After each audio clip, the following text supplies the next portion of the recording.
कृष्णा कृष्णा कृष्णा हरे हरे हरे राम राम राम हरे हरे हरे कृष्णा कृष्णा हरे कृष्णा राम राम राम हरे हरे हरे कृष्णा कृष्णा कृष्णा हरे हरे हरे राम राम राम हरे हरे हरे कृष्णा कृष्णा कृष्णा हरे पुंडलिकावर देव विठ्ठल श्री ज्ञानदेव तुकाराम विनायकं गुरुं नौमि साखरे नाम विस्मृतम् ईशां चरण सान्निध्या जीवा मुक्ता भवन्ति साखरे वंश विख्यातं ज्ञानदान परायणम् विनायकं गुरुं वन्दे भो वन्दे मुक्ते ज्ञान प्रताप विलसत् वचनं संच अद्वैत भाव पटुतायित बुद्धिरस्य ज्ञानेश्वरस्तु भगवान् अवतीर्णयो श्रीरंगनाथ गुरुराज नमस्तुभ्यं. तर श्री संत एकनाथ महाराज यांच्या हरिपाठातला आपला आजचा अभंग तिसऱ्या क्रमांकाचा आणि तो अभंग म्हणजेच ओळखिला हरी धन्य तो संसारी मोक्षे त्याचे घरी सिद्धी सहित सिद्धीला विपिसे कोणतया पुसे नेले राजहंसे पाणी काही काय ते करावे संदेह निर्गुण ज्ञानाने सगुण वस केले कर्म झाले तेची भोग आले उपजले मेले ऐसे किती एका जनार्दने नाही आता याती सुखाचे विश्रांती हरिसंगे हरिमुखी गाता हरपली चिंता त्या नाही मागुता जन्म घेणे. श्री संत श्रेष्ठ पैठण निवासी एकनाथ महाराज की भानुदासाच्या पुढे महाविष्णूचा अवतार असं त्यांच्या बाबतीत म्हटलं जातं. भानुदास महाराज त्यांच्या कुळामध्ये फार मोठे योग्यतेचे संत होऊन गेले. त्यांचे पंजोबा जसे आपण तुकोबारायाची परंपरा पाहतो, विश्वंभर बाबा पासून सर्व काही महापुरुष त्यांच्या कुळामध्ये उत्पन्न झाले आणि त्यांच्या सर्वांचं दैवत म्हणजे पंढरीचा पांडुरंग. आणि विश्वंभर बाबाने सुद्धा कितीतरी वाऱ्या त्या ठिकाणी पंढरपूरच्या केल्या आणि असं त्यांचं पवित्र ते कुळ पावन तो देश जेथे हरीचे दास जन्म घेते अशा परम पावन कुळामध्ये त्या ठिकाणी त्या हरिदासांचा जन्म होत असतो. म्हणून अशा प्रकारचं तुकोबारायांच्या बाबतीमध्ये तसंच सर्वच या ठिकाणी संत मंडळी, कारण आपण खूप भाग्यवान आहोत की आपल्या महाराष्ट्रामध्येच खूप संत त्या ठिकाणी अवतीर्ण झाले. आणि एवढंच नाही तर त्यांचे ग्रंथ सुद्धा बऱ्यापैकी आपल्याला कळते आशे आणि उपलब्ध सुद्धा आहेत आणि त्यांनी आपल्याला आपल्या भाषेत पण सांगितले. म्हणून आपण खूप भाग्यवान आहोत. आता एवढंच काम करणे की त्यांचे ग्रंथ यथायोग्य समजून जर घेतले तर त्यांना आपल्याला काय म्हणायचं होतं किंवा त्यांचा काय बोध होता की ते जेव्हा असताना त्यांनी जो बोध सांगितला तर पश्चात आपण गेल्यावर सुद्धा ध्येय ठेवल्यावर सुद्धा हा आपला बोध हे ज्ञानामृत असंच त्या ठिकाणी चिरकाल लोकांपर्यंत पोहोचाव आणि लोकांना मिळाव असा त्यांचा शुद्ध हेतू होता. आणि त्याच्यातूनच मग अशा ग्रंथांची निर्मिती झाली. हे सुद्धा आपल्याला त्या ठिकाणी वावगं ठरणार नाही. म्हणून कोणते ग्रंथ झाले तर एकनाथ महाराजांनी सुद्धा ज्ञानोबा अमृतानुभव, ज्ञानेश्वरी, अभंगगाथा अशा प्रकारची ग्रंथ सामुग्री त्या ठिकाणी निर्माण केली. तुकोबारायानं गाथा निर्माण केला आणि एकनाथ महाराजांना सुद्धा खूप मोठी ग्रंथ सामुग्री त्यांची आहे. आणि पाहायला गेलं तर मग कोणती ग्रंथ सामुग्री आहे आपण बघतो. एकनाथ महाराजांची जी ग्रंथ सामुग्री आहे ते एकनाथी भागवत नावाचा ग्रंथ प्रसिद्ध आहे. आणि त्यानंतर त्यांनी अशा प्रकारचं भावार्थ रामायण सुद्धा लिहिलेलं आहे. एवढंच नाही तर त्यांना बरेच काही त्या ठिकाणी असे ग्रंथ, छोटे मोठे भारड, अभंगगाथा, पुष्कळ अशा प्रकारचे त्या ठिकाणी त्यांचं लिखाण खूप मोठं आहे. त्यातून बी त्यांनी हरिपाठ, तसं ज्ञानोबा आहे ना, सर्व काही ग्रंथ चांगदेव पासष्टी या ठिकाणी योग्याकरता सांगितले आणि अमृत अनुभव सिद्ध पुरुषाला सांगितला. ज्ञानेश्वरी सर्वांना सर्वकरता सांगितली आणि हरिपाठ सुद्धा या ठिकाणी भोळ्या बाबड्या लोकांना त्या ठिकाणी देव लक्षात यावा आणि त्यांना सुद्धा त्यांचं ज्ञान होऊन त्यांनी कृतार्थ व्हावा त्या उद्देशानं नाथांनी, ज्ञानोबरायांनी तसेच पंचरत्न हरिपाठ या ठिकाणी झालेले आहेत. तुकोबांनी सुद्धा हरिपाठ लिहिला, निवृत्ती महाराजांनी पण लिहिला, नामदेव महाराजांनी सुद्धा लिहिला. तर अशा प्रकारचे त्या ठिकाणी अ, आपल्याला जेवढे होतील तेवढे आपण या ठिकाणी संतांच्या ग्रंथांचं चिंतन बघण्याचा प्रयत्न करणार आहोत. म्हणून आता आजचा आपण ज्ञानोबरायांचा हरिपाठ या ठिकाणी बघितला. तर आता एकनाथ महाराजांच्या हरिपाठामध्ये आपला आजचा तिसरा अभंग आहे. तर म्हणून या अभंगावर आपल्याला चिंतन घ्यायचं अशा प्रकारचं त्या ठिकाणी ठरलेलं आहे. म्हणून ठरलेल्या अभंगावर ठरलेल्या वेळेमध्ये जेवढं जमेल तेवढं आपण या अभंगाचा अर्थ बघण्याचा प्रयत्न संतोष महाराज आपला आवाज बंद करावा. म्हणून आपल्याला ध्यानात घ्यायचं की ओळखीला हरी, म्हणून जगामध्ये धन्य जर कोण असन तर ज्यानं हरी ओळखीला तो धन्य आहे. बरं, म्हणून धन्य शब्दाचा अर्थ भाग्यवान आहे आणि त्याला सर्व काही या ठिकाणी आता सुखी म्हणता येईल किंवा सर्व त्या ठिकाणी आता दुःखरूप समस्यातून तो बाहेर पडला असं सुद्धा म्हणता येईल. म्हणून धन्य कोणाला म्हणता येत नाही. संसारामध्ये संपत्ती भेटली म्हणजे धन्य नाही, कारण संपत्ती राहतील तो मरतो. धन्य कुठे? संसारामध्ये काही जरी भेटलं तरी ते नासवान असतं, कारण ते एक दिवस जाणार असतं. नाही जरी ते गेलं तर ह्यो त्याला सोडून जातो. म्हणून संसारातलं तुकाराम महाराजांच्या बाबतीमध्ये जर सांगायचं झालं किंवा तुकोबा गाथ्यामध्ये खूप बोलले. म्हणून गाथा ज्याला माथा जागेवर ठेवायचा त्यानं गाथा वाचला पाहिजे. ज्यानं गाथा वाचला त्याचा माथा जागेवर राहत असतो. आणि म्हणून तुकोबाराय सांगते, भाग्य तरी नव्हे धनपुत्र दारा, निकटवास बरा संत संग. म्हणून भाग्य नाही चांगली बायको भेटणं, चांगला नवरा भेटणं, चांगले पैसे भेटणं, चांगलं घर भेटणं, चांगली नोकरी भेटणं, चांगला धंदा भेटणं, व्यवसाय भेटणं किंवा काहीतरी नातेगोते चांगले भेटणं, मित्रमंडळी चांगले भेटणं, नाव लौकिक चांगलं होणं. पण भाग्य तरी नव्हे धनपुत्र दारा, संतती चांगली भेटणं हे काही भाग्य नाही म्हणले. तर निकटवास बरा संत संग, की संतांच्या संगतीमध्ये आपला सहवास घडणं हे सगळ्यात महत्वाचं. व्यवहारात गोष्टी होत असत्या, घडत असत्या, आदृष्टानं कमी अधिक संसारामध्ये चालत राहतं, कारण संसार हा आदृष्टा अधीन आहे, कारण देह सुद्धा आदृष्टा अधीन आहे. म्हणून याच्यावर एकनाथ महाराजांनी एकनाथी भागवतामध्ये एक सुंदर अशा प्रकारची ओवी आलेली आहे.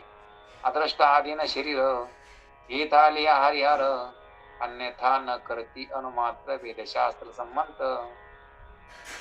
हे शरीर अदृष्टाच्या अधीन आहे. अदृष्ट शब्दाचा अर्थ जे दृष्ट नाही.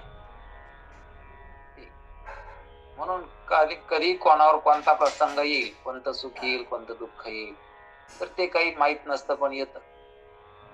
अदृष्ट प्रारब्ध म्हणतं कोणी, त्याला अदृष्ट म्हणतं कोणी. म्हणून ते संचितातून काही भाग भोगण्यासाठी आला, त्याला प्रारब्ध म्हणायचं, अदृष्ट म्हणायचं. अदृष्टाच्या अधीन हे शरीर आहे. इथं जरी करता कोणी आलं तरी पण काही बदल करू शकत नाही. म्हणून या ठिकाणी संतांच्या संगतीमध्ये आपल्याला निश्चय करता येतो. निश्चयाचे बळ तुका म्हणे त्याची फळं. काय निश्चय करता येतो? की संतांच्या संगतीमध्ये येऊन आपल्याला योग्य अशा प्रकारचं परमात्मा स्वरूप ध्यानात घेता येतं आणि धन्य होता येतं. धन्य म्हणजे भाग्यवान. कशामुळे भाग्यवान आहो? आपल्याला ज्याच्यामुळे आपण चांगले वाटायला लागलो का ते चांगलं आहे का हे नीट पाहिलं का आपण? त्याच्यामुळे आपल्याला बरं वाटतं ते बरं आहे का हे नीट पाहिलं का आपण? जर नाही तर आपण कशाची बरे कशाची चांगली. धन्य झालो आता, याशी संदेह नाही, न पडे या बाही काळा हाती. मी आता काळाच्या हातात पडणार नाही, आणि जो काळाच्या हातात पडणार नाही तो धन्य आहे. धन्य शब्दाचा अर्थ उद्या त्याला यमाकडे जायचं काम नाही, यमाच्या पाशातून सुटला तो धन्य झाला. ज्याला पुन्हा गर्भवासाला यायचं काम नाही, किंवा पुन्हा त्याला खंतीत न करा होणे गाढव कुत्रा. तुकोबाराय सांगते की गाढव कुत्रा व्हायचं काम नाही त्याला आता परत, आणि म्हणून धन्य झालो. आणि म्हणून हे घडत असतं संतांच्या संगतीमध्ये. कारण संतांच्या संगतीमध्ये पापच राहत नसतं, कारण संतांच्या संगतीमध्ये नामस्मरण होत असतं, संतांच्या संगतीमध्ये देवाची आठवण घडत असते, देव कळत असतो, देवाचं सानिध्य लाभत असतं, आणि संसाराची निवृत्ती होत असते. किंवा संसार खोटा असल्यामुळं तो त्या ठिकाणी बाधित ठरत असतो, नाही ठरत असतो. कसा जागत झाल्यावर स्वप्न नाही ठरत, तसं विचारावर आल्यावर संसार सुद्धा नाही ठरत. आणि म्हणून संसारात शहाणे लोक रमले नाही. शहाणे कोण आहे? तर जे रमले नाही ते. कोणाला सांगायचं? जे रमले नाही संसारात ते शहाणे. म्हणून भगवान शंकराच्या बाबतीमध्ये भगवान शंकर संसारात रमले नाही, आणि म्हणून ज्ञानोबारायानं भगवान शंकराची स्तुती केली ज्ञानेश्वरीमध्ये. भगवान शंकर कसे होते? येण्याचे क्षेत्र अभिमाने, राज्य तेजिले ईशाने, गुंती जाणून स्मशाने वासू केला. या क्षेत्राच्या अभिमान याचा निघून जावा, याची बाधा आपल्याला होऊ नये, या क्षेत्राची या प्रपंचाची बाधा होऊ नये, याच्यामुळं रामनाममुखी सर्व काळ गज चर्मधारी स्मशाने राहिला, संगीभूत वेळा विराजित. आणि म्हणून अशा प्रकारच्या भगवान शंकरानं विचित्र अशा प्रकारचं त्या ठिकाणी वास केला. तो कुठं? तर स्मशानामध्ये. आणि त्यांचं वास्तव्य कुठं आहे? तर कैलाशीचा राजा. पाहायला गेलं तर भोळा चक्रवर्ती, पार्वतीचा पती योगीराज, की पार्वतीचा पती असणारा भोळा शंकर असं म्हणून तो प्रख्यात आहे. कारण भोळा काऊन आहे? तर तो पाहत नाही. मग आता आपल्याला जो काही आपल्याकडे येईल तर त्यानं काहीतरी मागितलं तरी पण तो मागं पुढं पाहत नाही द्यायला. मग तो भक्त आहे का राक्षस आहे, कपट घेऊन आलाय का खरोखर शुद्ध मनाने आलेला हे पाहत नाही. म्हणून भस्मासूर आला, आणि भस्मासुरानं त्या ठिकाणी भक्ती केली, आणि त्या भगवान शंकरला पार्वतीच मागितली. आगावच का? तर पार्वती मागितली, भगवान शंकरानं देऊन बी टाकली त्याला. इतकं त्या ठिकाणी अशा प्रकारचं. आणि असे लोक आपण पाहतो की भस्मासूर त्या ठिकाणी त्या रावणाला सुद्धा असंच झालं. म्हणून असे त्या ठिकाणी राक्षस लोक, कारण त्याला भोळाच म्हणले ना. आणि किती भोळा आहे? तुका म्हणे भोळा जिंकू जाणे कळी काळ. कळी काळाला सुद्धा त्या ठिकाणी त्याला शरण गेल्यावर कळी काळ सुद्धा त्याला बाधत नाही, असं त्या भगवान शंकराचं काही महत्व आहे. आणि तो भगवान शंकर शहाणा आहे. आणि म्हणून त्या शंकरानं काय केलं तर स्मशान भूमीमध्ये राहिला, स्मशानामध्ये राहून त्या रामनामाचं स्मरण केलं. म्हणून आपण ज्ञानोबा हरिपाठामध्ये सांगते की हरी हरी हरी मंत्र हा शिवाचा, म्हणतीजे वाचा तया मोक्ष. कारण हरी हरी हरी हा मंत्र कोणाचा आहे? तर शिवाचा आहे, आणि जो म्हणेन त्याला मोक्ष आहे. म्हणून हरी हा मंत्र शिवाचा आहे. म्हणजे भगवान शंकर हरी हरीचा जप कर. आता भगवान शंकराला जर हरीचा जप करावा लागतो, कारण शिवाला जर त्या हरीचं स्मरण करावं लागतं तर जीवाला करावं लागेल का नाही? आता इतका मूर्ख आहे जीव, तर मग त्याला त्याचा मूर्खपणा जायसाठी त्यानं मग देवाचं स्मरण करावं का नाही? आता शिव इतका शहाणा आहे, तो शहाणा असून तर देवाचं स्मरण करतो. आता इतका त्या ठिकाणी शिव शहाणा आहे. कारण कसा शहाणा आहे? तर तो प्रपंचात रमला नाही, तो देवाच्या नावात रमला. जिथं वैराग्य होईल त्या ठिकाणी राहिला.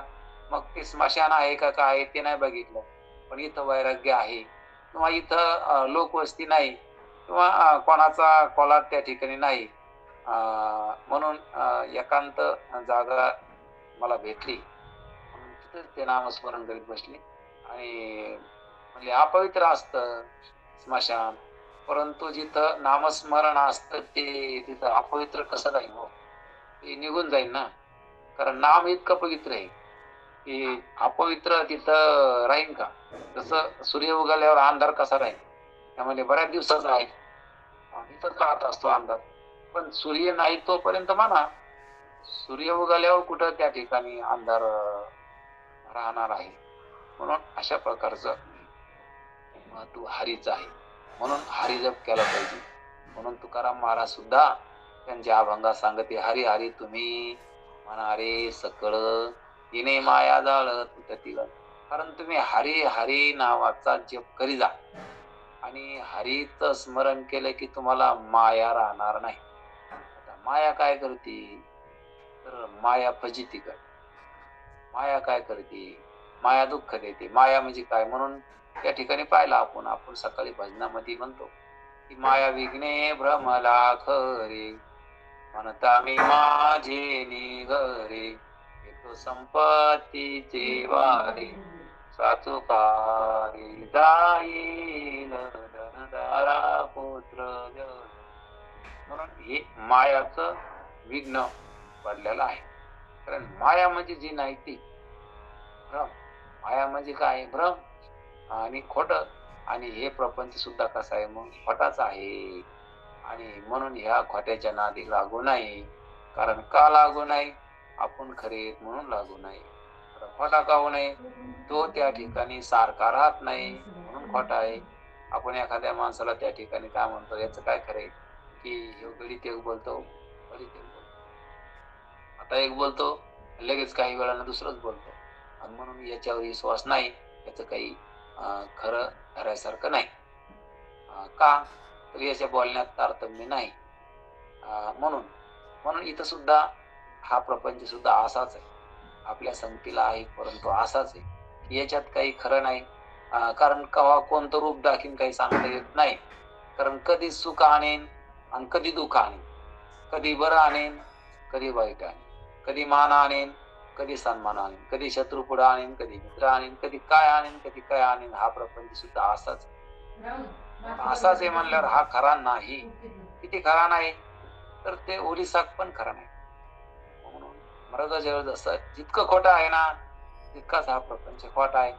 त्याच्यामध्ये बदल आहे आणि तो बदल आपण पाहिलाय. म्हणून सगळा प्रपंच असाच आहे. आपलं शरीर सुद्धा असंच आहे, देह सुद्धा असाच आहे, प्रपंच सुद्धा असाच आहे. म्हणून सर्व काही प्रपंचे खोटा आहे, लटका आहे, आपणच नाही. तर हरिपाठात ज्ञानोबराय सुद्धा हेच सांगते, गतिका व्यवहार सर्व हा संसार वाया यत्न झाल हरी. म्हणून लटका व्यवहार आहे म्हणून व्यवहार खरा नाही, लटका आहे. म्हणून या लटक्या व्यवहाराला तू खरा मानून बसला की तुला एक दिवस फटका भेटणार. म्हणून जर फटका नाही पाहिजे तर लटक्या व्यवहाराच्या नादी लागू नको. काय करा म्हणले? तू हरीचं नामस्मरण करी जा असं साधू संतांना सांगितलं. कारण हरी खरा आहे आणि व्यवहार आपल्या पुढं आहे, परंतु कधी निघून जाईल हे सांगता येत. कारण बरंच काही आपल्या समोरून निघून गेलं की आपलं बालपण आपल्या समोरून निघून गेलं. किंवा म्हाताऱ्या माणसाला विचारा, तुम्ही पहिल्यापासून म्हातारे आहेत का? ते सांगेन नाही, त्याच्या अगोदर आम्ही तरुण होतो. मग तरुण पण कुठे गेलो? कधीतरी दाखवता येईल का? तुमच्याकडे कोट्यावधी रुपये आहेत, मग तुमचं तरुण पण आणून दाखवा आम्हाला एकदा. म्हणजे आमचे फोटो पहा, तुम्ही पाहायचे, अल्बम पहा आमचा, घरी अल्बम आहे, हे दाखवता तुम्ही. परंतु ते गेलेलं दाखवता येत नाही. कारण हे कोणालाच जमत नाही. कारण हे प्रपंच असाच आहे. म्हणून आपले अनुकूल म्हणजे चांगले दिवस बी राहणार नाही आणि कठीण दिवस पण राहणार नाही. आपला चांगला काळ सुद्धा राहणार नाही, वाईट काळ सुद्धा राहणार नाही. कारण हा प्रपंचामध्ये आला म्हणून प्रपंची संबंधानं जे सुखदुःख व्हायला लागलं तर ते खरं नाही. म्हणून रमायसारखं नाही, नादी लागायसारखं नाही. इथं राहा आणि देवाचं भजन करा. ही हरिपाठामध्ये पहिल्या अभंगात सांगितलं. हा सोनी संसारी जिव्हे वेगू करी वेदशास्त्र उभारी पायात सदा. संसारामध्ये तुम्ही राहा गड्या, परंतु देवाच्या नादी लागा, संसाराच्या नादी लागू नका. तसं खोट्या माणसावर आपण भरोसा ठेवित नाही. आपला जरी असला तरी सुद्धा आपण त्याच्यावर भरोसा ठेवित नाही. कारण त्याचं वागणं खोटं असलं, त्याचं बोलणं खोटं असलं तर आपण फसण्याची शक्यता असते, दाट शक्यता असते. आपण त्याच्या नादी लागून फसल्या जाऊ. आणि म्हणून आपण तो आपला आहे का हे पाहत नाही, तर तो खोटा आहे हे पाहतो. म्हणून त्याच्यावर भरोसा ठेवायसारखा नाही.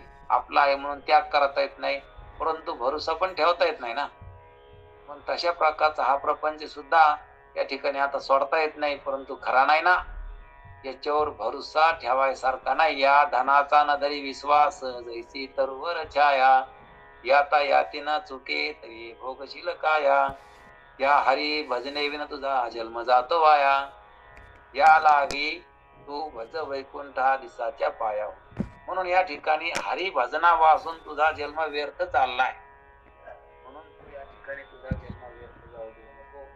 या धनाचा विश्वास धरू नको, कारण या धनाचं मालक पूर्वी कोणीतरी होत आणि आता या धनाचं मालक तू झाला आणि कौरकर राहणार नाही.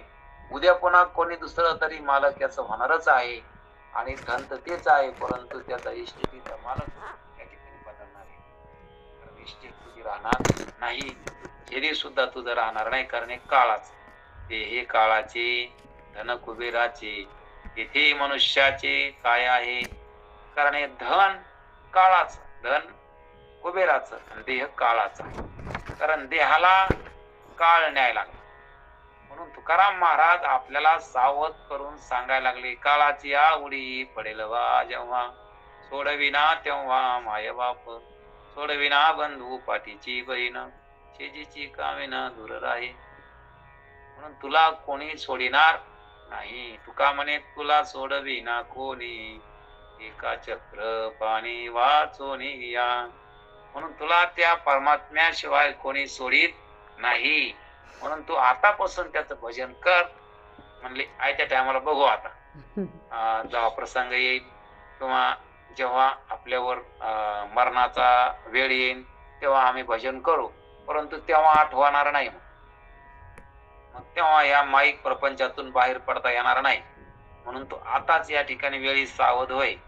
म्हणून या ठिकाणी आताच या ठिकाणी सावध होऊन तू देवाच्या नादी लाग. सावध होणी भजनी लागा देव करा कैवारी, मल्हारीची वारी माझ्या मल्हारीची वारी. म्हणून सावध व्हा.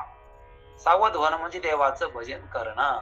म्हणून देवाचं भजन करणं याचा अर्थ सावध होणं. संसार करणं म्हणजे सावध होणं नाही. संसार करणं म्हणजे बेसावध होणं आहे. म्हणून प्रत्येकानं देवाचं भजन करा. म्हणजे आमच्या मागं काम असते, व्यवसाय आहे, धंदा आहे, नोकरी आहे, काही काम असतात, जिम्मेदारी आहेत, जबाबदारी आहेत. आता काय करणार. पण तुकाराम महाराज बी सांगते आणि एकनाथ महाराज सुद्धा आपल्याला पुढे अभंग येणारच आहेत. खूप अशा प्रकारचा सुंदर हरिपाठ आहे. कारण हरिपाठ ज्यानं लक्षात घेतला तर त्याला बाकीच्या ग्रंथाचा सुद्धा अर्थ कळायला सोपा जातो. म्हणून हरिपाठामध्ये पुढे सांगताना एकनाथ महाराजांना सांगितलं की सर्व कार्य करता हरी बोला. कारण तुम्ही कोणतेही कार्य करताना हरीचं भजन करू शकता. की हरीचं भजन करण्यासाठी तुम्हाला काहीतरी वेगळाच वेळ काढायचा आणि त्या वेळ काढल्यानंतर मग प्रापंचिक तुमचे काम, प्रापंचिक धंदे या ठिकाणी राहून जाते आणि तुमचं जे प्रपंचातलं कर्तव्य आहे तर ते त्या ठिकाणी तुम्हाला करता येणार नाही. असं नाही तर ते म्हणले आसोनी संसारी. किंवा दुसऱ्या हरिपाठामध्ये एकनाथ महाराज सुद्धा सांगते की हरिबोला देता हरिबोला घेता, हसता खेळता हरिबोला, हरिबोला गाता हरिबोला खाता, सर्व कार्य करता हरिबोला गाता, खाता हसता बोलता. मग आपल्याला जर त्या हरीचा ध्यास लागला तर मग हरी या ठिकाणी विसरणार नाही, तर तो आपल्या स्मरणातच राहील. आणि म्हणून आपल्याला त्या हरीला महत्व द्यायचं. ज्या गोष्टीला महत्व दिलं तर ती गोष्ट आपल्या हृदयामध्ये असते. म्हणून भारी भारी कपडे, भारी भारी अलंकार, किंवा भारी भारी काहीतरी आपल्या महत्वाच्या विचार म्हणा किंवा काही महत्वाचं बोलणं म्हणा ते आपल्या मनामध्ये आहे. तशा प्रकारचं हा सुद्धा संताचा विचार एक खूप महत्वाचा आहे. ते राहू द्या आता ठेवलं इथं. परंतु हा सुद्धा एक महत्वाचा विचार आहे. याला सुद्धा मनामध्ये जागा ठेवा, असं तुकाराम महाराजांचं म्हणणं आहे. आणि सगळ्या संतांचं म्हणणं आहे, की तुम्ही हा विचार, हे चिंतन लक्षात घ्या. कारण ही वस्तुस्थिती आहे. कारण असं आहे आणि असं संतांनी सांगितलं, की देहाला काळ न्याय लागला आणि न्याय लागला याचा अर्थ बरंच काही शरीर काळानं नेलंय. काळाची या उडी पडेल बा जेव्हा. अजून सगळं नेलं नाही, पण बरंच काही आता कोणाला 20 वर्ष झाले, कोणाला 40 झाले, कोणाला 50 झाले, कोणाला 60 झाले. आता झाले इतके वर्ष, राहिले किती वर्ष? म्हणले आमचा हा 40वा वाढदिवस आहे, 20वा आहे, कोणी म्हणलं 50वा आहे. आता हे झाले वाढदिवस इतके. आता राहिले किती वाढदिवस करायचे अजून? का करायचंच काम नाही पडत. या गोष्टी लक्षात घ्याव्या लागत्या. इकडं आपण मागचं आठवून आनंदित व्हायला लागलो, पण पुढचं पाऊल कसं आहे, की त्या भगवंताची संगतीमध्ये आपल्याला राहायचं आणि आपल्याला सुखरूप अशा प्रकारच्या परमात्म्यामध्ये मिळून जायचं. हे यासाठी परमार्थ करायचा. याच्याकरता संत असते आणि ते संत आपल्याला योग्य मार्गावर नेत असते. म्हणून संताचे संगती मनोमार्ग गती. कारण इतकंच आपल्याला पाहता येतं, की संतांनी प्रपंच खोटा आहे सांगितलं. मग त्यानं खोटा आहे सांगितला, तर प्रपंच खोटा आहे का? तर हे आपल्याला पाहायचं. की तुकाराम महाराज सुद्धा आव्हान करते आपल्या पुढे. अमर आहा, अमर आहा, खरे की पहा खोटे. की तुमच्या पुढे मी आव्हान करतो. तुम्हाला मरण नाही बरं का, तुम्हाला मरण नाही. तुम्ही अमर आहात, तुम्ही अमर आहात. आणि अशा प्रकारचं आव्हान आहे, की तुम्ही सुद्धा कबूल करता, परंतु तुम्हाला विचार करावा लागेल. तुम्हाला विचार करायची सवय नाही. आणि तुम्ही विचार म्हणतात ना, तर अविचाराला विचार म्हणतात. प्रापंचिक वस्तूमध्ये काहीतरी त्या ठिकाणी डोकं लावणं याला तुम्ही विचार म्हणतात. याला आम्ही अविचारच म्हणतो. म्हणून प्रापंचिक पदार्थाला धरून जो काही केला जातो का, तर तो सगळा अविचार आहे. म्हणून याच्या बाहेर आम्ही तुम्हाला विचार करायचं सांगतो. म्हणून कोणता विचार? तर तुम्ही पहा, खरे की पहा खोटे हे. तुम्ही खरे आहात का खोटे आहात हे पहा. न म्हणा देह माझा ऐसा, मग भरवसा कळेल. तुम्ही देहाला मी आणि माझं म्हणूच नका. कारण का म्हणू नका? तर देह तुमचा नाही आणि तुम्ही बी नाही. तुमचा का नाही? आपला का नाही देह? देह म्हणजे शरीर. शरीर आपलं का नाही? तर शरीरावर आपली सत्ता नाही. म्हातारपण आवडत नाही. म्हातारपण आल्याशिवाय राहत नाही. पडलेले दात आवडत नाही. पण हे दात आलेले असल्यामुळं पडणारच आहेत. केस पांढरे झालेले आवडत नाही. म्हणूनच आपण काळे करतो. परंतु तरी ते म्हणते तुम्ही वरून काळ करा, आम्ही पुन्हा खालून पांढरे येतो. कारण आमची जागा आम्ही सोडणार नाही. आमचा कब्जा येतो, कारण आम्ही कब्जा केला. म्हणून अशा प्रकारचं आवडत नाही. देहावर किंवा चेहऱ्यावर झुरड्या पडलेल्या आवडत नाही. आणि हे सर्व त्या ठिकाणी पुन्हा रोग आवडत नाही. आता रोग देहाला सोडून नाही. म्हणून तुकाराम महाराज तर सांगते शरीर दुःखाचे कोठार. आता त्यांच्या अभंगाचा आपण अर्थ नाही करीत, तर आपल्याला वेळ नाही. आणि इकडं त्या ठिकाणी आपल्याला खूप आपण अनावश्यक आपलं आयुष्य करायला लागलो. आपलं आयुष्य संतांच्या ग्रंथ पाहण्यात घाला, संतांचे विचार ऐकण्यात घाला. कारण ते खरं आहे आणि या जगाचं काही खरं नाही. हे चित्रासारखं आहे. आपल्या पुढून कधी जाईल, कधी हे चित्र पुसल्या जाईल काही सांगता येत नाही. बरेच चित्र आपल्या पुढं त्या ठिकाणी निघून गेले. आता बाकीचे जाण्यापेक्षा आपलं शरीर सुद्धा आपल्या पुढून निघून गेलं. आणि आता आहे ते शरीर आपल्याला, आपल्याकडे किती करोडो रुपये जरी असले, आपण कोट्याधीश त्या ठिकाणी हजारो अब्जे आपल्याकडे जरी असले, तरी पण याचा बदल आपल्याला रोखता येत नाही. पैशाच्या जोरावर किंवा सत्तेच्या जोरावर. आपल्याला पुण्याच्या जोरावर याचा बदल रोखता येत नाही, कारण हे बदलणारा आहे असं संतांनी सांगितलं. आणि हे आपलं नाही, हे संतांनी सांगितलं. याच्याशी मोह ठेवू नका, याला मी माझं म्हणू नका, न म्हणा देह माझा ऐसा, मग भरोसा करेल.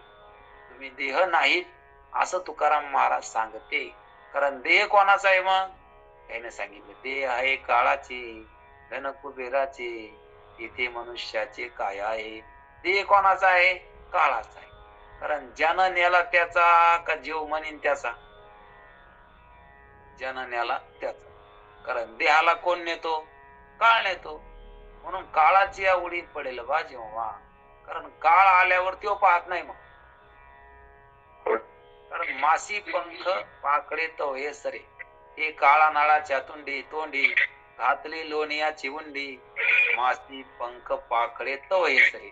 बराय सांगते, हे काळा नाळाच्या तोंडी घातली लोणियाची उंडी, मासी पंख पाकडे तो हे सरे. अरे मासीनं पंख पाकडूस तर हे संपत, इतकं या ठिकाणी चल आहे. मग ते कोणाचा आहे? काळाचा आहे. सिद्ध झालं ते आपला नाही. कोणाचा आहे? काळाचा आहे. मग आपण त्याला आपलं म्हणायला लागलो, म्हणजे चुकलं का नाही? हे आपला आहे का काळाचा आहे? आपला आहे का? आता म्हातारपण येऊ देऊ नका. हे जर आपला आहे ना, आतापर्यंत शरीर बदललं ना, तर आता बदलू देऊ नका. तर आता देह जर आपला आहे ना, तर मग मृत्यू याला येऊ देऊ नका. याच्यावर आपली सत्ता नाही. मग आहे सत्ता याच्यावर कोणाची? काळाची. कारण ही वस्तू काळाची. मग काळाच्या वस्तूला आपण जर मी म्हणायला लागलो, माझं म्हणायला लागलो, तर आपल्याला दुःख होणारच. आणि काळ ती वस्तू घेतल्याशिवाय सोडणार नाही. कारण सगळं काही काळाच आहे. म्हणून काळाच आहे म्हणून त्याला आपलं म्हणू नाही. कारण दुसऱ्याच्या वस्तूला आपलं म्हणल्यावर ही चोरी ठरत असते. म्हणून चोरी काय? तर दुसऱ्याची वस्तू या ठिकाणी आपणच त्या ठिकाणी घेणं किंवा तिच्यावर आपली सत्ता आहे सांगणं, ही पण चोरीच आहे. दुसऱ्याची वस्तू न विचारता आणणं, नजर चुकून आणणं, ही सुद्धा काय? चोरीच आहे. किंवा त्याला त्याची गरज आहे म्हणून त्याला त्या ठिकाणी ती असती थोड्या किमतीची पण जास्त किमतीत देणं, ही सुद्धा चोरीच आहे. म्हणून हे बरंच काही चोरी आहे. आणि दुसऱ्याच्या वस्तूला आपण मी म्हणायला लागलो, माझं म्हणायला लागलो, पण दुसऱ्याची नाही का? म्हणून ते हे काळाचे. म्हणून संतांचे अभंग पाहिले पाहिजे, संतांचे विचार पाहिले पाहिजे. आणि हे खरं आहे. आपल्याला इकडं आपण किती शिकलो असलो, पण खोट्याला धरून शिकलो. आपण MA झालो, BEd झालो, काही झालो, आपल्याला जगामध्ये मान्यता भेटली, परंतु मूर्खातले शहाणे झाले. कारण हे सगळे काय? मूर्ख लोक आहेत. कारण त्यांचं ज्ञान आहे का? त्यांना या ठिकाणी साधू संतांचे विचार त्यांना मान्य नाहीत. म्हणजे खरे विचार त्यांना मान्य नाहीत. खरा अनुभव असून सुद्धा लक्षात घेत नाही. आणि उद्या त्यांची सुद्धा या ठिकाणी कीर्ती पैसा एक दिवस धुळीमध्ये जाणार, कारण ते राहणार नाही. म्हणून अशा प्रकारचे कित्येक लोक या ठिकाणी संसारामध्ये आले आणि पुन्हा त्या ठिकाणी आलेले पुन्हा गेले, तर पुन्हा आलेच नाही. आणि म्हणून आपण साधू संतांचे अभंग पाहिलं तर मरती मेली नेनो किती हाची लाभ यांची संगती. या संसारामध्ये मरणाशिवाय शेवटी हाताला काही येणार नाही. शेवटला जे भेटणार आहे ते मृत्यू आहे. आणि आपल्याला न आवडणारी वस्तू आपल्या पुढे येणार आहे. शेवटला या जगाचा हिशोब करताना किंवा ह्या जगातून जाताना काय येणार आहे? मृत्यू येणार आहे. म्हणजे शरीर सुटणार आहे. आणि शरीर सुटणं हे कोणाला आवडतं? कोणाला चांगलं वाटतं? शरीर सुटणं. आता एवढं या देहावर आपण प्रेम केलं आणि या देहाला सोडायचं म्हणल्यावर हे कोणाला सहन होतो? सहन होत नाही. म्हणून मृत्यू सारखं दुःख नाही. आणि ते दुःख आपल्याला संतांच्या संगतीत आल्यावर राहत नाही. मरण माझे मरून गेले, बदला केले अमर. आणि हा फायदा आहे. ठाव पुशिला बोड पुशिला. म्हणून हे सगळं काही बुडा सगट दुःख जात असतं. म्हणून तुकोबारायांचे खूप आपल्यावर उपकार आहे. ज्ञानोबारायांचे, एकनाथ महाराजांचे, संतांचे उपकार आहेत. एक मिनिट महाराज, एक मिनिट महाराज. त्या काळात धारू महाराज, तुम्ही माईक बंद ठेवा, तुमचं खरखर माईक करायले. उपकार आहेत. आणि म्हणून संतांनी सांगितलं नसतं तर आपल्याला कळालं नसतं. म्हणून काय सांगू आता, संतांचे उपकार मज निरंतर जागविती. आपण जागेच नाहीत आणि जागे करणारे आपल्याला संत असते. म्हणून आपण संतांच्या संगतीमध्ये येऊन विचारावर आलो पाहिजे, विचार केला पाहिजे. आणि विचार करताना आपल्याला ध्यानात येतं की हा प्रपंच आपल्याला याच्यातून जायचंय बरं का, एक दिवस याला सोडायचे. आणि याला सोडायचे दिवस आता रोज कमी कमी व्हायला लागले. कारण जशी गाडी स्टेशनकडे चालली, तिथून बसलो आणि तिथं उतरायचं, हा प्रवास आहे. म्हणून जीवनाचा सुद्धा काय प्रवास आहे. म्हणून याच्यामध्ये या ठिकाणी आपण उधळून जाऊ नये, किंवा याच्यातच या ठिकाणी आपण लय असे आधार चालू नाही. लक्षात घेतलं पाहिजे. म्हणून काय लक्षात घ्यायचं की आपण कुठं येत, आता आपण जिथं आहेत ही जागा खरी नाही, आपली नाही. कारण देह सुद्धा आपलं नाही, गणगोत सुद्धा आपलं नाही, कोणाचे मायबापाने हे संतांनी सांगितलेलं आहे. परंतु आपल्याला खरं ध्यानात देण्यासाठी आपण दिवसातून 1 तास सुद्धा काढू शकत नाही. आपल्यासाठी जर आपण थोडा सुद्धा वेळ देऊ शकत नाही, आपल्याला वाटतं की आपल्या मागे काम आहेत. पण कोणते काम आहेत, तर ते आपले काम नाही, ते प्रपंचाची कामं आहेत. आणि ते प्रपंचाची कामं असल्यामुळं ते प्रापंचिक कामं, प्रापंचिक व्यवसाय, प्रापंचिक धंदे, प्रापंचिक सर्व काही गोष्टी याच्याशी आपला काही अर्थार्थी संबंध नाही. हे काहीतरी काळापुरतं आहे. आणि म्हणून काहीतरी काळापुरतं आहे आणि काहीतरी काळ गेल्यानंतर याचा ना आपला कायमचा संबंध तुटणार आहे. कारण हे कधी जाईल. म्हणून स्वप्नीचे चेले जाईन रया. आणि म्हणून हे स्वप्नातला प्रपंच जसा त्या ठिकाणी जागा झाल्यावर राहत नाही, तसा हा सुद्धा प्रपंच स्वप्नच आहे. हा सुद्धा राहणार नाही. म्हणून हे आपल्याला ध्यानात घेणं खूप गरजेचं आहे, ही गरज आहे. कारण काळ या ठिकाणी बसून राहत नाही. कारण आपण चिंतन करा, नामस्मरण करा, संसार करा, पाप करा, काहीतरी मजा मारा, भोग ऐश्वर्य भोगा, पण सर्व काही घडीचा काटा असतो तो चालूच राहतो. परंतु त्याच्यामध्ये आपण आपल्या चिंतनामध्ये वेळ घालणं हे खूप महत्वाचं आहे. आणि विचारावर राहिलं पाहिजे. आणि हा विचार फक्त संतच आपल्याला शिकित असते. आणि म्हणून काळ सारावा चिंतने. कारण चिंतनामध्ये वेळ गेला पाहिजे. चिंतने सरे तो धन्य धन्य काळ, सकळ मंगळ मंगळाचे. सगळ्यामध्ये मंगल असणार चिंतनामध्ये आपला काळ जाणं, चिंतनामध्ये आपला वेळ जाणं हे सगळ्यात महत्वाचं आहे. म्हणून चिंतन केलं पाहिजे. आणि सगळ्यात महत्वाचं चिंतन म्हणजे देवाचं चिंतन केलं पाहिजे. कारण आपण जगाचं चिंतन करतो, परंतु जग या ठिकाणी उद्या राहणार नाही, पण जगामध्ये भूत होऊन यावं लागेल पुन्हा. कारण का जग राहणार नाही, पण जगाचा नाद राहील. मग जगामध्ये काय होऊन यावं लागेल काही सांगता येत नाही.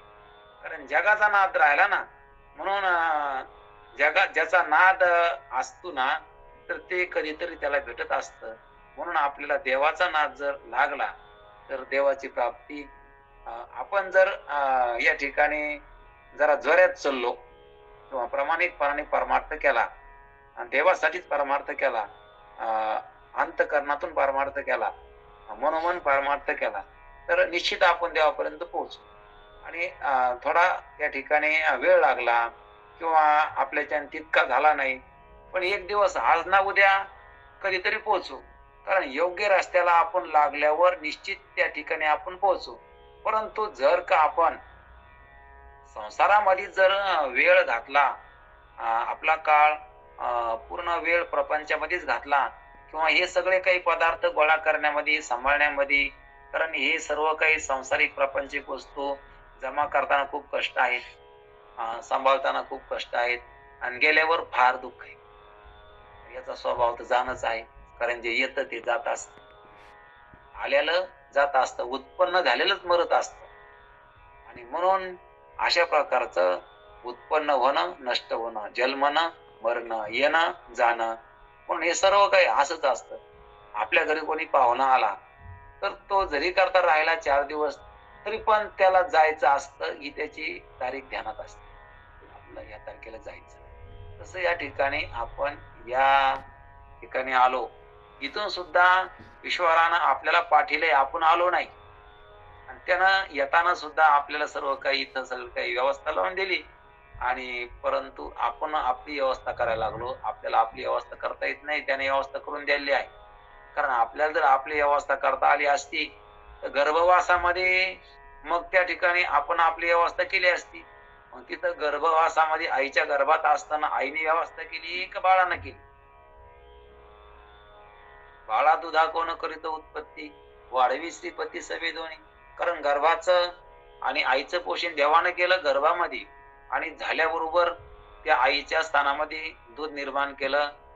त्याच कालावधीमध्ये नंतर विनायन आधी विनाय हे ईश्वराने केलं. तरी पण आपण आपली काळजी करतो. आपलं कसं होईल ही ईश्वराची आपण त्या ठिकाणी किती काळजी आहे. सकळ जीवांचा करीतो सांभाळ. उगाच नाही म्हणले ना, सगळ्या जीवांचा सांभाळ करतो. उगाच आपण आपली काळजी करतो. आमचं सगळं काही आहे, पैसा आहे, बँक बॅलन्स आहे, सगळं काही आहे, सगळं काही, तरी पण संसाराची चिंता सतावते. मला हे पाहिजे, मला ते पाहिजे, ते पाहिजे. म्हणून या ठिकाणी नको खेद करू. आणि थोडं नुकसान झालं तर तिकडं माणूस ध्यान देतं, इकडं किती आपल्याकडं आहे याची काही त्याला भान नसतं. पण थोडं नुकसान झालं तर तिकडं त्या ठिकाणी लक्ष जातं. आणि या सगळ्या संपत्तीच्या सुखातून होणारं सुख, संपत्तीपासून होणारं सुख, हे सुखाला तो वंचित राहतो. त्या थोड्या दुःखाकडे थोडे नुकसान झाले ना, तिकडं मन गेल्यामुळे असंच असतं. थोडं पण दुःख, थोडं पण नुकसान सहन होत नाही. आणि एक दिवस तर हे सगळं सोडायचं म्हणल्यावर किती सहन होईल का मग आता? मग किती त्या ठिकाणी वेदना होत्या. आणि म्हणून ते पुढचं दुःख या ठिकाणी ध्यानात घेऊन आता परमार्थ करायचा असतो. कारण ही मनुष्य देहातली अक्कल आहे, की पुढं उद्या होणारं दुःख आजच या ठिकाणी आपल्याला त्याचा अनुमान काढून आपल्याला ध्यानात घ्यायचं असतं. आणि ते येऊ नये यासाठी अगोदरच आपल्याला प्रयत्न करावा लागत असते. इथं आपल्याला देवाची मदत आहे हे मान्यच करावं लागतं. कसं करावं लागतं? त्यानं या जगात येतानाच त्यानं मदत केली आपल्याला. या जगात प्रवेश जेव्हा आपण करायला पहिला पाऊल टाकला, तेव्हाच त्या ईश्वरानं आपल्याला मदत केली, की गर्भवासामध्ये नाळेच्या द्वारे आईनं खाल्लेलं अन्न त्या गर्भाला पोषण ईश्वराने व्यवस्था करून दिली. हे मान्यच करावं लागेल. आणि झाल्याबरोबर बी या जगात पहिला पाऊल म्हणजे पहिला पाऊल टाकला आपण, तेव्हा सुद्धा ईश्वरानं या बाळासाठी या ठिकाणी दुधाची उत्पत्ती केलेली आहे. हे मान्यच करावं लागेल. आणि एवढंच नाही तर या जीवनामध्ये सुद्धा सर्व काही त्या ठिकाणी ईश्वराने व्यवस्था केलेली असते. परंतु मनुष्याला त्याचा भरोसा नाही. आणि एकनाथ महाराजांना होता. म्हणून ते म्हणते सकळ जीवांचा करीतो सांभाळ. ईश्वर सांभाळ करीत असतो. म्हणून ते हरीला तुम्ही ओळखा. असं या अभंगामध्ये आपण आता अभंगावर येऊ. म्हणून या अभंगामध्ये असं सांगायला लागले की त्याला धन्य म्हणायचं, कारण आपण अभंगावरच होतो.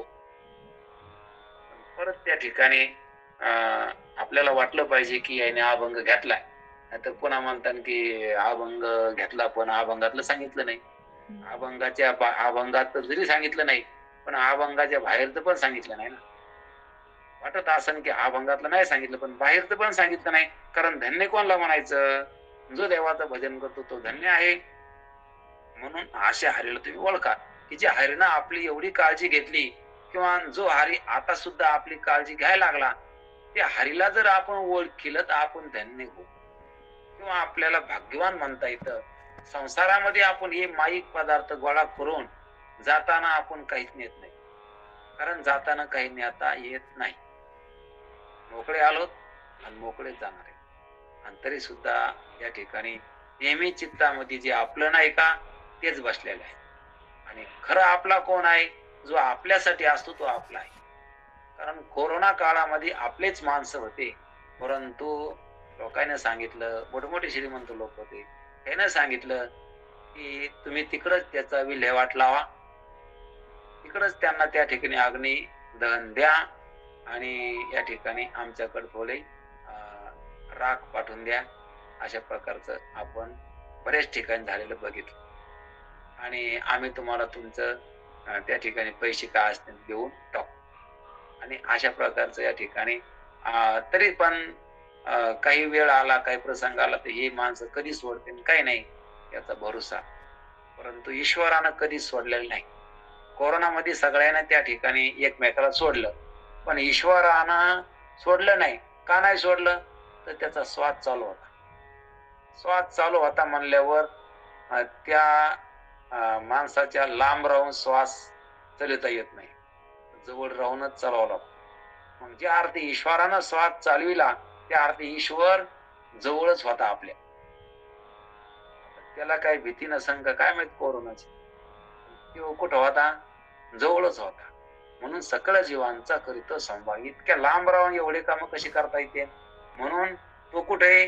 हृदयच मंदिरी स्मराकारे, हृदयामध्ये त्या ठिकाणी त्याचं स्मरण करा.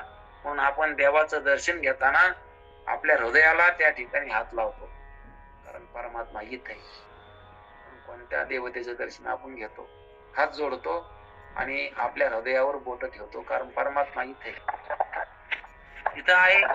इथं जो इथं आहे तो तिथं आहे, इथं आहे तो इथं आहे. जे आत हरी बाहेर हरी, हरीने घरी मध्ये. आणि अशा हरीला तुम्ही ओळखा. एवढा त्या ठिकाणी हरी प्रेमळ आहे, म्हणून ते हरीविषयी बोलताना तुकाराम महाराज भाऊक झाले. कारेनाथविषयी कृपाळू देवासी, पोषितो जगासी एकला तो. म्हणून असा देव कसा आहे? कृपाळू आहे. देव कृपाळू आहे, संत सुद्धा कृपाळू आहे. कृपाळू सज्जना मी संत जन. देव कृपाळू, संत कृपाळू. अशा कृपाळू लोकांना तुम्ही त्यांच्या संगतीत राहा आणि त्यांची कृपेचं कृपा संपादन करा. खरोखर आपण भाग्यवान आहोत. म्हणून या अभंगामध्ये ज्यानं हरी ओळखीला, मग हरी कुठे आहे? तर हृदयामध्ये आहे. हृदयामध्ये आहे. आता हृदय शब्दाचा अर्थ मन घ्यायचा, कारण शास्त्रामध्ये मनाला हृदय म्हणलेलं आहे. कारण रामकृष्ण नामे हे दोन्ही साजिरे हृदय मंदिरी स्मराकारे. कारण हृदयामध्ये रक्त असतं, फुफ्फुसामध्ये हवा असते आणि मनामध्ये संस्कार असते. आणि म्हणून या ठिकाणी सांगायला लागले की हरी वळकीला हरी धन्य तो संसारी, मोक्ष त्याचे घरी सिद्धी सहित. कारण ज्यानं हरी वळकीला त्याच्या घरी मोक्ष आहे.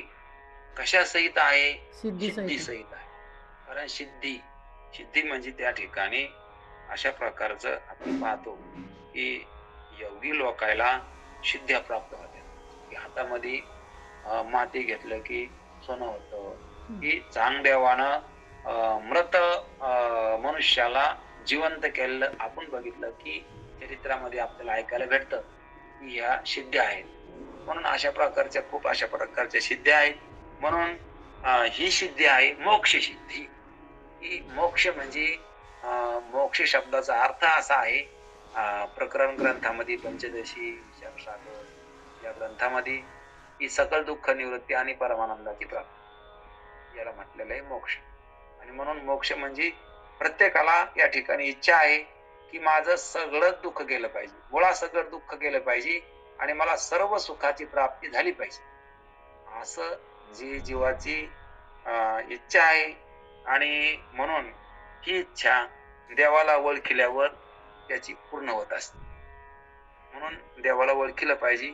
मोक्ष त्याच्या घरी सिद्धी सहित, त्याच्या घरी मोक्ष आहे. सिद्धीला विषय कोणतया पुषे, मेरे राजहंशी पाणी काही. आता हरीला सोडून जो सिद्ध्याच्या माग लागला त्याला कोण पुसणार आहे? त्याला कोण विचारणार आहे? त्याची काय किंमत राहणार आहे? कारण सिद्धीला विषय तया कोण पुषे.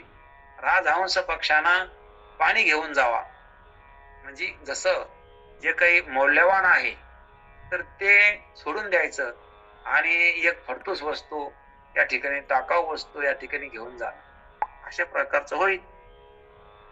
काय ते करावे संदेह निर्वण. ज्ञानाने सगुण असं केले. संध्यामध्ये आहे निर्गुण. निर्गुण या ठिकाणी ज्याला गुण नाही त्याला निर्गुण म्हणायचं. आता गुण किती आहेत? आता थोड्या वेळामध्ये आपल्याला याचं काही सविस्तर वर्णन करता येणार नाही, परंतु आपण थोडं थोडं बघू. निर्गुण शब्दाचा अर्थ काय? जिथं गुण नाही त्याला काय म्हणायचं? निर्गुण. त्रिगुण हा 7, निर्गुण हे 7. 3 गुण कोणते? सत्वगुण, रजोगुण, तमोगुण. आणि जिथं गुणच नाहीत त्याला म्हणायचं निर्गुण. आणि अशा प्रकारचं ज्ञानानं सगुण असं केलं. आता सगुण म्हणजे गुणासहित, सगुण म्हणजे गुणासहित. आता हे सगळं काही जग कसं आहे? 3 गुणामध्ये बसलं. आता 3 गुण कोणाचे आहेत? तर ते मायेचे. म्हणून मायेचे म्हणजे प्रकृतीचे आहेत, म्हणून अविद्येचे आहेत. कारण अनेक प्रकारचे शब्द या ठिकाणी आलेले आहेत. म्हणून ज्ञानाने सगुण असं केले. म्हणून सगुण जे आहे तर ते ओश केलं ज्ञानानं. ओश केलं म्हणण्याचा अर्थ काय आहे? तर हे सगुण नाही, हे परमात्मा आहे असं ज्ञानानं कळत असत. म्हणजे हे जग नाही, जग नव्हे अवघा जनात, जग नाही हे ज्ञानानं कळत असत. हे याला म्हणायचं ज्ञान. म्हणून नाही ज्ञानेने सदृश्यम पवित्रम हे विद्यते. ज्ञानासारखी वस्तू जगामध्ये पवित्र कोणती नाही, आणि ती पवित्र वस्तू प्राप्त करून घेतली पाहिजे. कारण ज्ञान सगळ्यात श्रेष्ठ असं देवानं भगवद्गीतेत सांगितलं. म्हणून केले कर्म झाले किती भोग आले, उपजले मेले ऐशे किती. असं नाही करून घेऊन मग लोक इकडं संसारामध्ये रमले का? मग त्यानं केलेलं पाप पुण्य हे त्यांना भोगायसाठी येऊन पुन्हा पुन्हा जन्माला आले, पुन्हा पुन्हा मेले, पुन्हा पुन्हा जन्मले, पुन्हा पुन्हा मेले. आता जन्मणं सोपं नाही, मरणं सुद्धा सोपं नाही. जन्माताना किती वेदना आहेत आणि मरताना किती वेदना आहेत, गर्भामध्ये किती वेदना आहेत हे शास्त्रात सांगितलं. काय सांगू गर्भिसी यातना, मज भोगिता नारायण, मांस मळ मूत्र दाना. म्हणून तुझं क्षणा द्या तसे. म्हणून काय सांगू गर्भीची यातना, म्हणून गर्भातली दुःख काय सांगाव. नाकी तोंडी करून इकडे, विष्टा लेपच उकडे, गर्भवासाची दुःख गाडी कोणापुढे सांगावी. विष्टा लेप, कारण विष्ठेचा लेप असतो. म्हणून अशा प्रकारचं आणि त्या विष्ठेमध्ये पसलेला असतो असं इतकी गर्भाची व्यथा आहे. आणि त्या ठिकाणी पुन्हा जठराग्नीमध्ये हा देह तापल्या गेला. म्हणून काय सांगू गर्भीची यातना. अशा प्रकारचं साधू संतांनी सुद्धा गर्भवासात जे दुःख झालं ते आयुष्यामध्ये कधीच झालं नाही. इतकं दुःख गर्भवासात झालं, प्रत्येक जीवाला झालं. इतकं दुःख गर्भवासामध्ये होत असत. म्हणून हे गर्भवास पुन्हा भेटू नये, पुन्हा पुन्हा या दुःखाला याचं काम पडू नये. अशा प्रकारचं या ठिकाणी यासाठी परमार्थ केला पाहिजे. तुकाराम महाराज सुद्धा सांगते, किती वेळा जन्मा यावे, किती व्हावे फजिती, म्हणून या जीव भ्याला शरण गेला विठोशी. जीव भ्याला आणि विठोबाला शरण गेला, पण कशासाठी? जन्म मरणाच्या बंधनातून सुटायसाठी गेला. कारण एकदा जन्म नाही, कोटी वाऱ्या जन्मावं लागतं, कोटी वाऱ्या मरावं लागतं. एक एक येऊनी कोटी कोटी फेरा, मनुष्य देहाचा वारा मग लागेल. अशा प्रकारचे या ठिकाणी ह्या संसार चक्र असं मोठं आहे. त्या संसार बंधनातून जीव या ठिकाणी पार पडण्यासाठी नरदेह लागतो. नरदेह आपला भेटलेला आहे. बहुता सुकृती हा भंग पुढे येणारच आहे. म्हणून लय मोठ्या पुण्यानं नरदेह भेटला. आता इथे येऊन भक्ती करा म्हणले. संसार करण्यासाठी कोणता बी देह जमतो, पण भक्ती करायसाठी नरदेहच लागत असतो. संसार म्हणजे काय? लेकर बाळ कुठं होते, संसार मध्ये खायला कुठं भेटतं, संसार म्हणजे झोप कुठं येते, आणि संसार म्हणजे संरक्षण कुठं बी आहे. आणि या 4 गोष्टीला संसार म्हणलेला आहे. आहार, निद्रा, भय, मैथुन सर्व योनीशी समान. मनुष्य देही ज्ञान अधिक जाण पायास. मनुष्य देहात ज्ञान जास्त आहे. म्हणून या ठिकाणी सांगायला लागले, आपण कर्म जर केले ना, आपण भक्ती नाही केली आणि या संसारामध्ये रमलो, तर ते पाप पुण्याचे फळ पुन्हा पुन्हा भोगावं लागतील आणि तशा प्रकारचे शरीर प्राप्त होतील. एका जनार्दनी नाही आता याते सुखाची विश्रांती हरिसंगी. आता या ठिकाणी आपण जर देवाचं भजन केलं, देवाची भक्ती केली, देवाच्या नादी लागलो, देव कळून घेतला, तर पुन्हा जन्माला यायचं काम नाही. आपल्याला सुखाची विश्रांती हरिसंग होईल. म्हणून काय करा म्हणले, आम्हाला तर काहीच कळत नाही यातलं. आम्हाला या ठिकाणी कशी देवाची प्राप्ती होईल, हे आम्हाला या ठिकाणी एवढ्या थोड्या वेळामध्ये कसं कळन? म्हणून नाथ महाराजांनी प्रत्येक अभंगाच्या शेवटला किंवा ध्रुवपद या ठिकाणी घेतलं, की हरिमुखी गाता हरपली चिंता. तुम्ही अखंड त्या हरीचं स्मरण करा, हरीला गा, हरिमुखी गाता. त्यानं तुमची चिंता, आता चिंता राहणार नाही संसाराची, आणि उद्या दुःखरूप अशा प्रकारचा जन्म आणि मृत्यू येणार नाहीत. असं त्या हरीचा काय प्रभाव आहे, हरीची कीर्ती आहे, असा हरी कृपाळू आहे. म्हणून तुम्ही हरीचं स्मरण करा, असं नाथ महाराजांनी सांगितलं. आता आपण पसायदान घेऊ. आता विश्वात्मके देवी रामकृष्ण हरी महाराज. येणे वाघयज्ञ दोषावे, सोनी मज द्यावे पसायदान. जी खळाची व्यंकटी सांडो, तया सत्कर्मी रती वाढो, भूता परस्परे पडो मैत्र जीवांची.